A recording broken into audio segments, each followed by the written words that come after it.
le vieux priseur. Le plus grand priseur de la terre était bien le père Chaput. Bonhomme rougeau et trapu, rond d'allure et de caractère. Certes, le poudre tabagique, aucun ne la dégusta mieux, avec plus d'amour que ce vieux, dont c'était le trésor magique. Ouais, c'était sa joie et sa force. On le voyait s'épanouir quand le couvercle bout de cuir découvrait sa boîte en écorce. Il l'avait là, comme son âme, dans la poche de son gilet.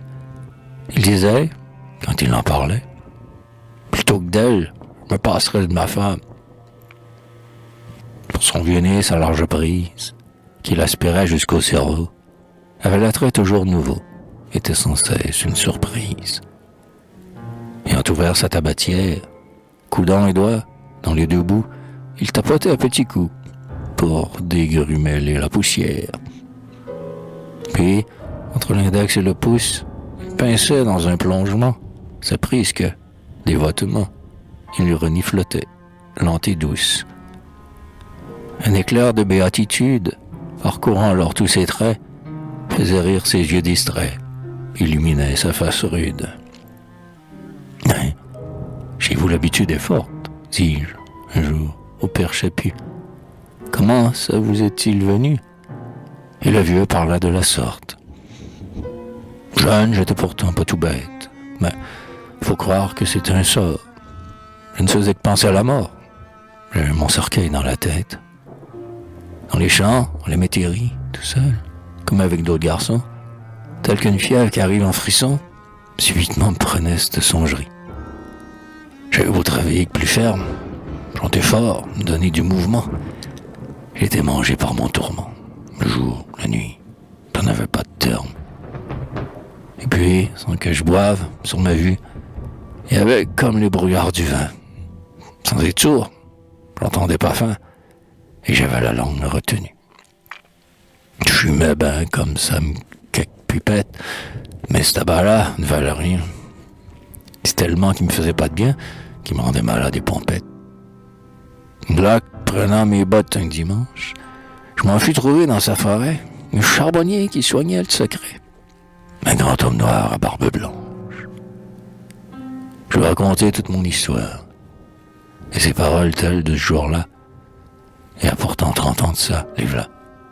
Elles n'ont pas quitté ma mémoire. D'abord, qui me dit, cet homme solitaire, vous êtes fermier. Soyez pêcheur. Vivez dans les creux de la fraîcheur.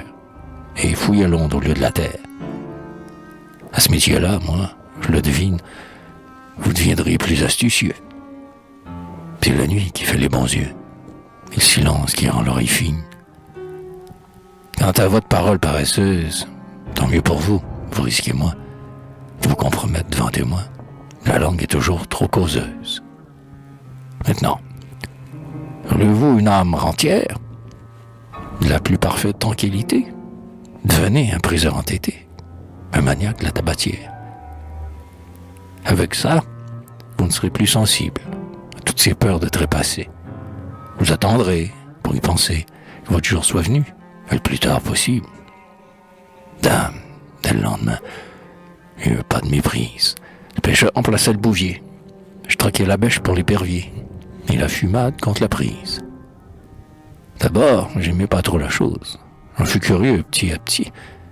Puis, mon nez en eut l'appétit. J'agrandis la boîte et la dose. Dans mon tabac, moi, je mets pas de fèves. Comme de l'eau dans le vin, ça le change tout.